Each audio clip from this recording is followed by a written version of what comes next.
The scent of charcoal and searing meat used to be the smell of happiness in my backyard. It was the smell of summer Sundays, of Marcus's laughter echoing off the fence, of his little hands struggling to hold a plate twice their size. I can close my eyes and still see him, no taller than my hip, his face smudged with ketchup, telling me with utter seriousness that my burgers were the best in the entire world. I built my life around that laughter. After his father was taken from us far too soon, that boy became my entire universe. My purpose was not just to raise a child, but to forge a good man, a kind man, from the raw materials of our grief. And I did. For 25 years, that was the story of my life. It is a story that ended, I think, on another one of those sunny afternoons, the day the foundation of everything we had built began to fracture.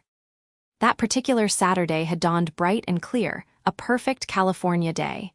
I had been up since 6, marinating the chicken, preparing the potato salad exactly the way Marcus likes it, with just the right amount of celery seed. The house was filled with the familiar, comforting sounds of preparation. It was a ritual.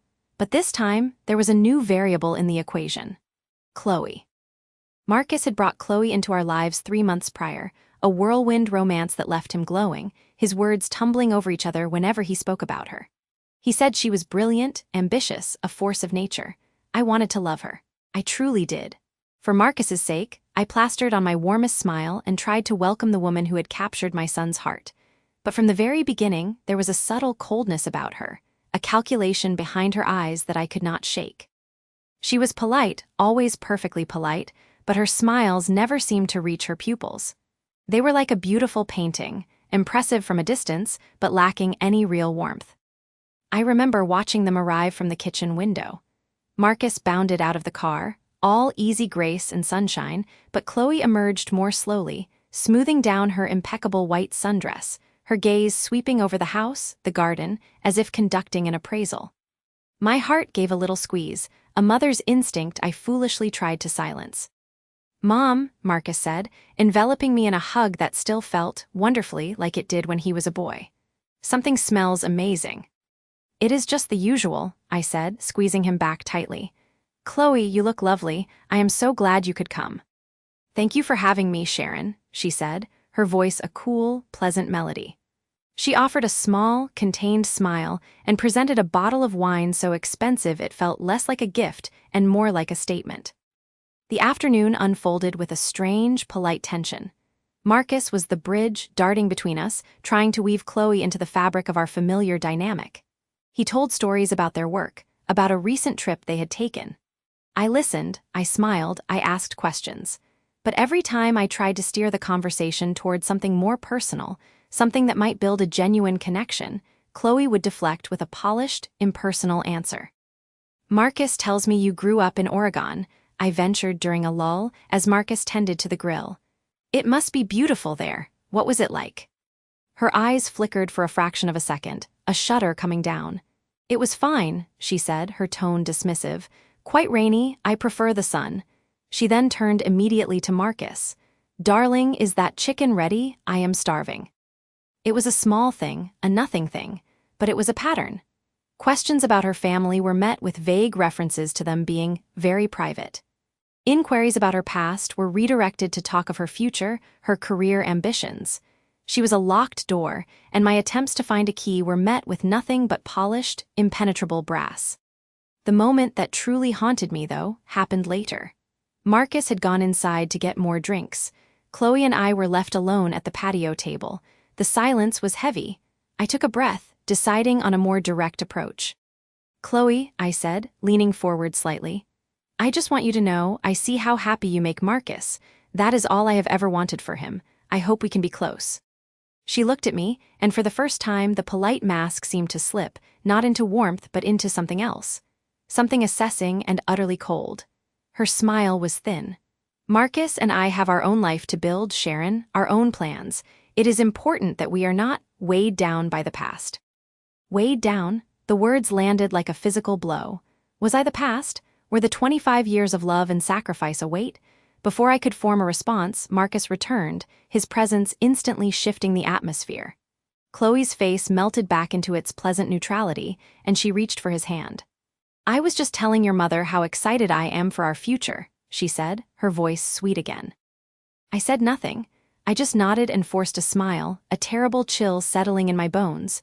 The rest of the barbecue passed in a blur of forced cheerfulness. When they left, Marcus hugged me tightly, whispering, "I love you, Mom, thanks for everything." But as he pulled away, I saw Chloe's hand on his arm, a gentle but firm pressure, guiding him toward the car. She did not look back. The weeks that followed were quiet, too quiet. My phone calls to Marcus went unanswered more often than not. My texts were met with short, delayed replies. Busy with work, sorry, we'll call later. The later never came. The vibrant, constant connection that had been the cornerstone of my existence was thinning, fading into static. I told myself I was being paranoid, a clingy mother. He was a man in love, building a new life. It was natural. Then the phone call came. It was a Tuesday evening. The ringtone, the one I had assigned specifically to him, echoed in the silent house. A wave of relief washed over me. He was calling. Everything was fine. I answered, my voice bright with forced cheer.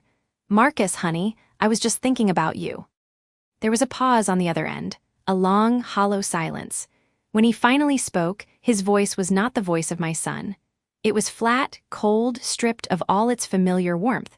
It was the voice of a stranger. "Mom," he said, the word was an accusation. "Marcus, what is wrong? Are you all right?" "I need to know why you would do it," he said, his tone low and tight with the anger I had never heard directed at me. "Why would you say those things about Chloe?" My blood ran cold. "Say what things? Marcus, I have no idea what you're talking about." "Do not play innocent," he snapped. "Chloe is devastated. She tried so hard with you and you judged her. You looked down on her because her family is not like ours, because she had to work for everything she has." The accusations came like bullets, each one finding its mark. I felt dizzy, gripping the kitchen counter for support. "Marcus, I did not say anything like that.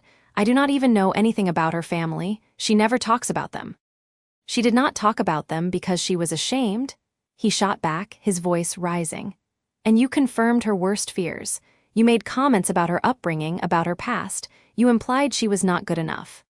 "That is a lie," I whispered, the shock giving way to a terrifying clarity. "I never said those words. I would never think them." "Chloe would not lie to me," he said, and the finality in his voice was more devastating than the anger. It was absolute faith, placed in her against me. "I cannot believe you would be so cruel, so two-faced, after everything she has been through." "Marcus, listen to me," I pleaded, my voice breaking. "You are my son, I love you. I have spent my entire life loving you. Why would I sabotage your happiness?" "I do not know," he said, and the coldness returned, freezing my heart. "But I cannot deal with this right now. I need space. I do not want to speak to you." The line went dead. I stood there in the silence of my kitchen, the phone still pressed to my ear, listening to the dial tone that screamed of the void that had just opened up in my life. The room swam around me. 25 years of love, of sacrifice, of building a bond I believed was unbreakable, had been severed by a single, vicious lie. And my son, my beautiful boy, had chosen to believe it. He had chosen her. The fracture was no longer a hairline crack. It was a chasm, and I was on the wrong side of it alone. The silence in the house was no longer quiet. It was a verdict. And it was only the beginning. The silence in my house was no longer peaceful. It was a heavy, suffocating blanket that smothered every happy memory these walls once held. 2 weeks. It had been 2 weeks since my son, my Marcus, had looked me in the eye and told me I was a poison he needed to cut from his life. The words played on a loop in my mind, a torturous recording I could not stop. I would find myself standing in the doorway of his old bedroom, the room that was now just a museum of a life that no longer existed, and I would hear his voice again. "You have never accepted her. You have never wanted me to be happy." How could he believe that? How could the boy I raised, the young man I had laughed with and worried over and loved with every fiber of my being, think I was capable of such a thing? I replayed our last conversation before the blow-up, the one at the cafe, searching for the moment I had gone wrong. Had my question about their financial plans been too pointed? Had my tone been dismissive? I dissected every syllable, every glance, until the memory was a ragged, meaningless thing. Was I the villain he saw? The doubt was a corrosive acid, eating away at my sanity. The doorbell rang, a sharp, intrusive sound in the tomb-like quiet. I did not want to answer it. I wanted to stay curled on the sofa, wrapped in the same blanket I had not washed since that day, clinging to the faint, imagined scent of my son that probably was not even there. But the ringing was persistent, a demand that would not be ignored. I shuffled to the door, my body feeling 100 years old, and opened it to see my sister, Carol. She took one look at me, at my unwashed hair and the shadows under my eyes, and her face hardened not with pity, but with determination. She pushed past me into the living room, a whirlwind of purpose in a space that had known only stagnation. "This has to stop, Sharon," she said, her voice leaving no room for argument. She gestured around the room, at the drawn curtains and the clutter of unopened mail. "Look at this. Look at you. You are letting her win without a fight." "There is no fight, Carol," I said, my voice a hollow echo. "He does not want me in his life. He made that very clear. What am I supposed to do? Force myself upon him? That would only prove Chloe's point that I am overbearing." Carol marched over to the curtains and yanked them open. The afternoon light was harsh, illuminating the dust motes dancing in the air, exposing the depth of my neglect. "Do you hear yourself? You are already accepting her narrative. Prove her point." "Her point is a lie, Sharon. Since when did you become a person who gives up?" Tears welled in my eyes, hot and shameful. "It is not giving up. It is respecting his decision. He is a grown man." "He is a grown man who is being manipulated." Carol's voice rose, filled with a fury I could not muster. "I have known Marcus since the day he was born. He is kind, he is thoughtful, he would never do this to you without serious outside influence. You know that. In your heart, you know that." She was right, I did know it. But acknowledging it meant accepting that my son was trapped, and that felt even more terrifying than believing I was at fault. "What can I do? He will not answer my calls. My texts go unread. I am blocked everywhere. It is like I have ceased to exist." "Then we find another way," Carol said, her eyes gleaming with a strategy I could not yet see. "We go around her. You have to try again. Send an email. Something simple, something that cannot be twisted. No questions about Chloe, no mention of the wedding. Just tell him you love him." The hope that sparked in my chest was painful, a tiny flame in a vast darkness. Under Carol's unwavering gaze, I felt a flicker of my old self, the fighter, the mother who would move heaven and earth for her child. I went to my laptop, my hands trembling as I opened my email. I typed a simple, heartfelt message. "Marcus, I am thinking of you. I love you more than anything. Please just let me know you are okay. Love, Mom." I hit send before I could second-guess myself. For 3 days, I clung to that fragile hope. I carried my phone with me from room to room, jumping every time it vibrated, but the response never came. The silence was more profound than before because now it was a confirmed silence. A chosen silence. The despair that returned was deeper and darker. The flame Carol had ignited sputtered and died. I had reached out with my most honest, stripped-bare love, and it had been met with nothing. It was the final proof. He truly was gone.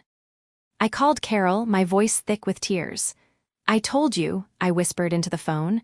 "It is over. He does not want me." There was a long pause on the other end of the line. Then Carol's voice came back, low and steady. "No, it is not over. It is only beginning. You have tried your way. Now we try mine. I am making some calls." I did not ask what she meant. I was too defeated to care.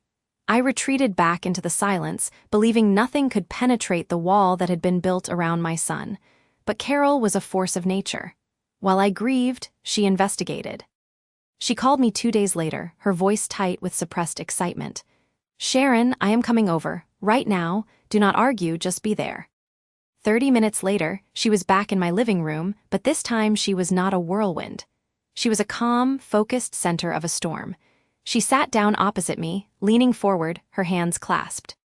"I have a friend, Brenda," she began, her words measured.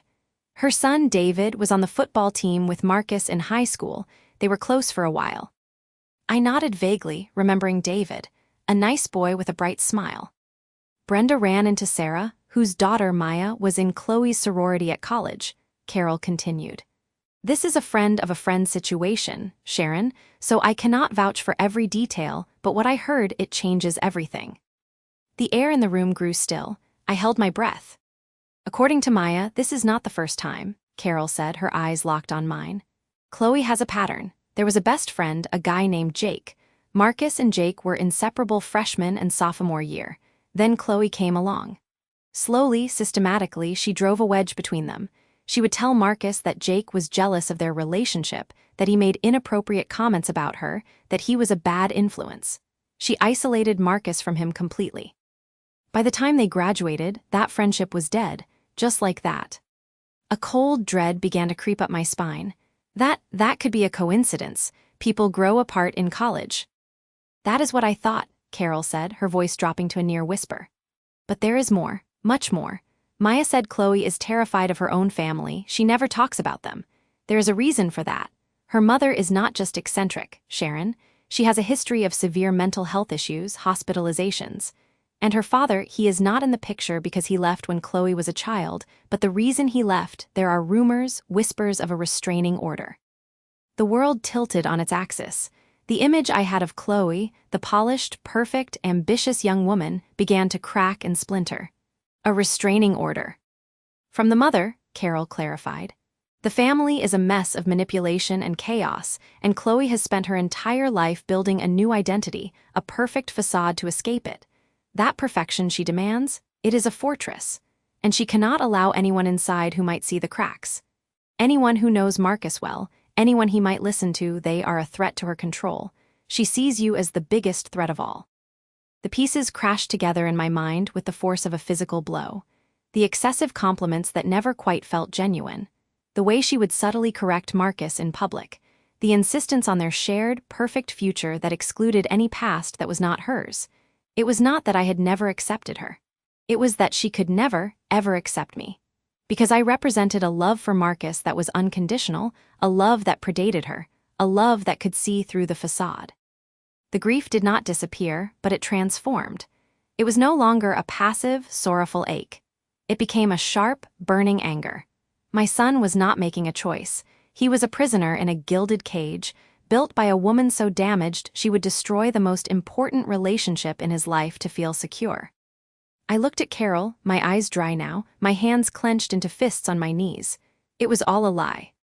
Carol nodded slowly. Every single word. It was a calculated act to remove you. The chapter of mourning was over. A new one was beginning. I had a son to save from a truth he could not see. But the path forward was a dark and dangerous one, and the first step felt like the most impossible of all. How do you expose a lie to someone who believes it is the foundation of his happiness? The question hung in the air between us, a cliff we now had to find a way to scale. The polished granite floor of the corporate lobby felt like ice beneath my feet, each step echoing in the cavernous silence. I had never been to Marcus's office building before. I had always pictured it from his descriptions, a gleaming tower of glass and ambition, but now that I was here, it felt alien and intimidating. I clutched my purse, the strap digging into my shoulder. Inside that ordinary leather bag was a manila folder that felt like it weighed 100 pounds. It contained the evidence of my son's betrayal, not by him, but against him, and I was here to lay it all bare. The receptionist, a young woman with a smile almost as polished as the floors, directed me to a waiting area. Mr. Barrett is in a meeting but should be free shortly. Would you care for some water? I declined, my throat too tight to swallow anything. I sat on the edge of a sleek, minimalist sofa, my knees pressed tightly together. I watched the elevator banks, my heart hammering a frantic rhythm against my ribs. What was I doing?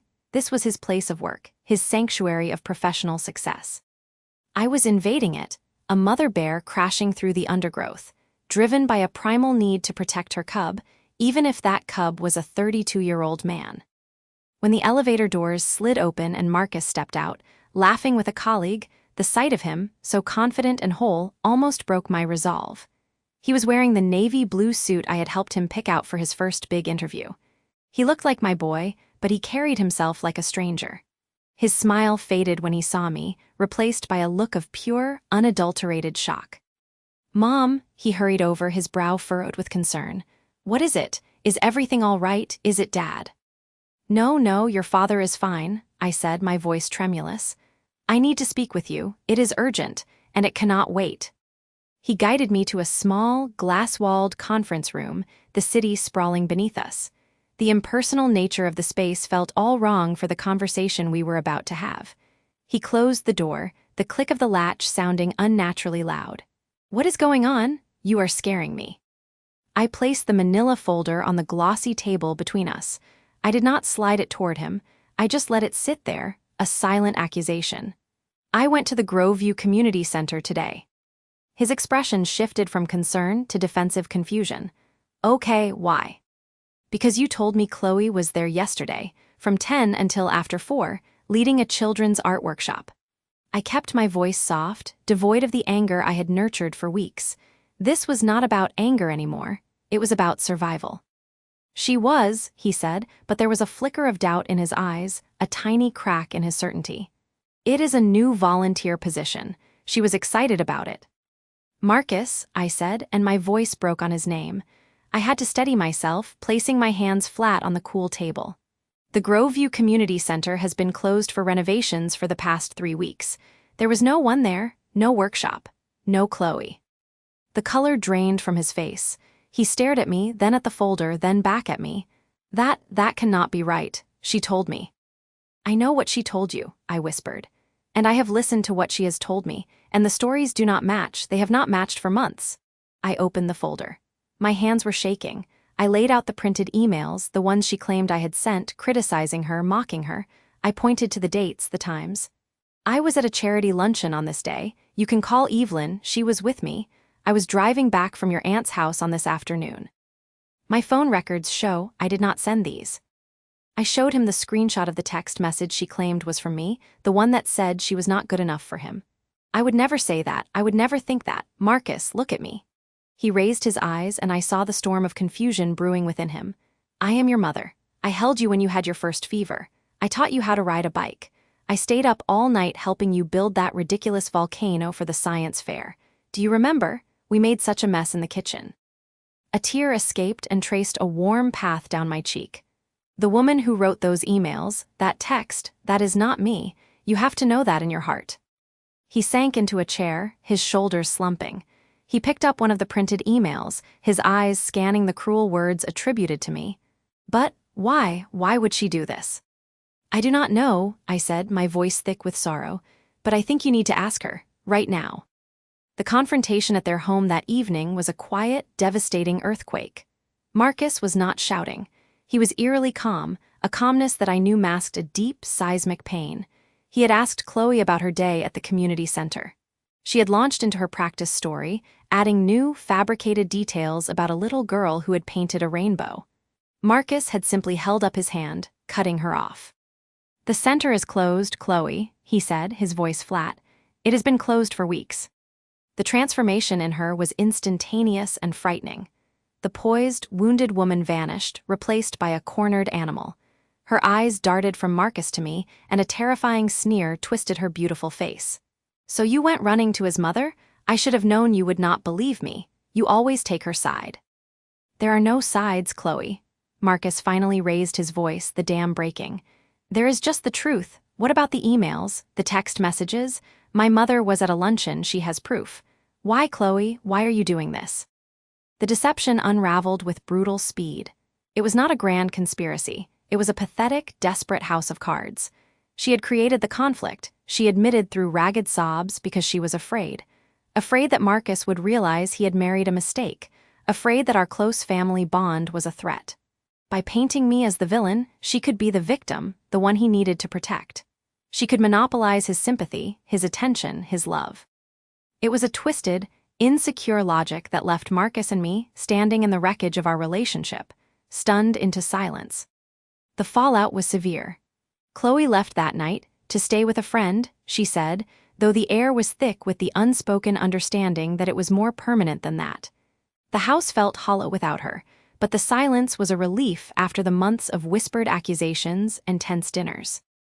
Later, Marcus and I sat at his kitchen island, 2 survivors on a life raft. He had his head in his hands. "I am so sorry, Mom," he whispered, the words muffled. "I am so sorry I did not believe you. I did not see it." "You saw what she wanted you to see," I said, my own heart aching for his pain. "You loved her, you trusted her. There is no shame in that." "But I should have known you would never." "That is what she was counting on," I said softly. "That the idea would be so shocking, so unbelievable, that you would not even question it." We talked for hours, slowly, painfully piecing together the timeline of her deception. It was like cleaning a deep wound, painful but necessary. The trust between us was not instantly restored. It was like a shattered vase glued back together. You could still see all the cracks, and it would never hold water again, but the shape was there. It was whole in a fragile, imperfect way. As I drove home in the deep blue of the early morning, exhaustion weighed on me like a physical force. The ordeal was over, but the scars would remain. Our relationship was changed forever, marked by this trial. Yet, as I saw the first hint of pink dawn on the horizon, I felt a flicker of something that was not quite happiness, but was its relative: hope. We had faced the lie and survived. The road to healing would be long, and I knew the echoes of Chloe's manipulations would linger, a ghost in the space between us. But we were on that road together, mother and son, and for now, that was enough. The fight was over, but the real work was just beginning.